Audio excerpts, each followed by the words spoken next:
बड़ी खबर, ईरान को ट्रंप ने कड़ी चेतावनी जारी की। ईरान के मिसाइल अटैक्स पर भड़क गए हैं ट्रंप और बड़ा बयान दिया। अमेरिका के राष्ट्रपति डोनाल्ड ट्रंप ने कहा कि अब हम हमले बर्दाश्त नहीं करेंगे, अब हम सब खत्म कर देंगे। ईरान ने अगर हमला किया है तो बारी अब हमारी है। साथ ही ट्रंप ने ईरान को सख्त लहजे में चेताया कि अगर ईरान इस इलाके में अमेरिकी सेना पर हमले जारी रखता है तो अमेरिका अब तेहरान को बुरी तरह सबक सिखाने के लिए तैयार है। ट्रंप ने ईरान पर जोरदार जवाबी कार्रवाई की कसम खाई और कहा अमेरिका उन्हें बुरी तरह से कुचल देगा। उन्होंने यह भी कहा कि अमेरिका ईरान की बुरी तरह से धुलाई करेगा। ईरान को दी गई कड़ी चेतावनी के बावजूद ट्रंप ने कहा कि अमेरिका अभी भी इस संकट का कूटनीतिक समाधान चाहता है, लेकिन यह भी साफ कर दिया कि आगे किसी भी हमले का अमेरिका कड़ा जवाब देगा। इजरायली सेना पर आरोप है कि सेना ने गाजा में कई हवाई हमले किए। इनमें कम से कम 2 फिलिस्तीनियों की मौत, कई लोगों के जख्मी होने की जानकारी है। हमलों में एक मस्जिद और विस्थापितों के टेंट को नुकसान पहुंचा है। गाजा पर ये हमले तब हुए हैं जब इजराइल के प्रधानमंत्री बेंजामिन नेतन्याहू क्षेत्र की सुरक्षा और ईरान पर चर्चा करने के लिए अमेरिका के दौरे पर थे। बताया जा रहा है कि 28 जुलाई को इजरायली फाइटर प्लेन ने गाजा में मस्जिद और विस्थापितों के टेंट को टारगेट कर हमला किया, जिसके बाद वहां अफरा तफरी मच गई। देखिए धमाके के बाद कैसे पहले आग के गोले उठे, फिर आकाश की ओर धुएं का गुब्बार उठता दिखा। इस हमले के बाद लोग भागते हुए दिख रहे हैं। इजराइल के इस हमले के बाद एक बार फिर इलाके में तनाव चरम पर है।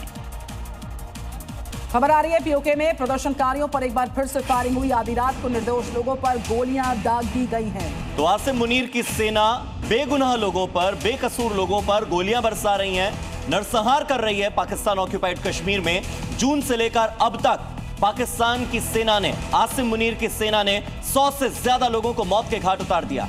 उन पर गोलियां बरसाई हैं और चुनाव के दौरान ये सब हुआ। चुनाव स्थगित तक करने पड़ गए। रावलकोट में अब तक कई लोगों की मौत हो चुकी है। पाकिस्तान के कब्जे वाले जम्मू कश्मीर में जारी विरोध प्रदर्शनों के बीच नागरिकों पर कार्रवाई के आरोप सामने आए हैं। स्थानीय नेता सरदार उमर नजीर ने दावा किया है कि पिछले 3 दिनों में 40 से ज्यादा निर्दोष नागरिक मारे गए हैं, जबकि 5 जून से अब तक मृतकों की संख्या करीब 90 तक पहुंच गई है।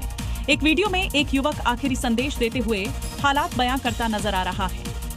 आरोप है कि पाकिस्तानी सुरक्षा बलों ने सादे कपड़ों में हथियारबंद जवान तैनात किए हैं। इलाके में इंटरनेट और बिजली सेवाएं बंद होने से हालात और गंभीर हो गए हैं। नेपाल में सांप्रदायिक हिंसा के बाद भारत नेपाल सीमा पर अब सुरक्षा कड़ी कर दी गई है। बिहार के जिन जिलों की सीमा नेपाल के साथ सटती है, लगती है, वहां के डीएम और एसपी को हालात की निगरानी के लिए निर्देशित किया गया है। जहां खुली सीमा है वहां लोगों के आने जाने पर फिलहाल रोक लगा दी गई है। स्थानीय प्रशासन और पुलिस की टीम सीमा पर विशेष चौकसी बरत रही है। सीमा पर पेट्रोलिंग बढ़ा दी गई है। हालात पर नजर रखने के लिए ड्रोन कैमरे की भी मदद ली जा रही है। असामाजिक तत्व नेपाल से भागकर भारत में न आ जाएं, इसके लिए पुलिस और एसएसबी के जवान खेतों से लेकर पगडंडियों तक पैदल गश्ती कर रहे हैं।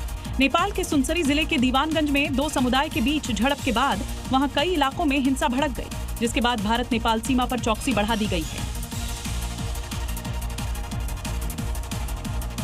यूक्रेन की मीडिया ने दावा कर दिया है कि कीव में बड़े पैमाने पर हमला किया गया है। हवाई हमलों के सायरन के बीच में कई जगहों पर जोरदार धमाकों की आवाजें सुनाई दी हैं। शुरुआती रिपोर्ट्स में शहर को निशाना बनाकर किए गए बड़े हमले की बात कही जा रही है। सायरन के बीच धमाकों की गूंज चारों तरफ सुनाई पड़ रही है। इलाकों में धमाकों की आवाजें सुनाई पड़ी। और दिल्ली में क्या क्या घटित हुआ है, आइए आपको दिखाते हैं दिल्ली टॉप 5 में।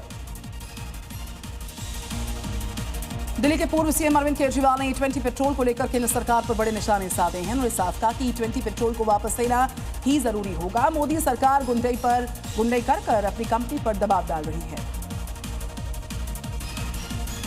यमुना की सफाई और बरसात में बाढ़ से बचने के लिए दिल्ली जल बोर्ड की बैठक हुई, जिसमें सरकार ने दोहराया कि अगले विधानसभा चुनाव से पहले यमुना को साफ करने का वादा पूरा किया जाएगा और करीब 1000 किलोमीटर नई सीवर लाइन भी बिछाई जाएगी। कांवड़ यात्रा को लेकर लोगों में उत्साह बहुत ज्यादा है। दिल्ली के हर्ष विहार में एक शिव मंदिर में इस बार नोटों की कांवड़ चढ़ाई जाएगी। विनोद कुमार नाम के एक शिव भक्त ने करेंसी नोटों से बनी एक अनोखी कांवड़ को तैयार किया, जिसमें 10, 20, 50, 100 रुपए के नोट लगाए गए। दिल्ली के किराड़ी में कादीपुर सरकारी स्कूल में एक बड़ा हादसा हो गया। पढ़ाई के दौरान एक पंखा छत से खुलकर अचानक से नीचे गिर गया। गनीमत तो यह रही कि हादसे में किसी बच्चे को नुकसान नहीं पहुंचा है, लेकिन पंखा गिरने की घटना वहां लगे सीसीटीवी कैमरे में रिकॉर्ड हो गई। दिल्ली के केशवपुरम इलाके में प्रेमी ने अपनी प्रेमिका की हत्या कर दी, मौके से फरार हो गया। युवक ने मामूली से विवाद के बाद युवती को गोली मार दी, जिससे उसकी मौत हो गई। सूचना के बाद मौके पर आई पुलिस की टीम फरार आरोपी की तलाश में है।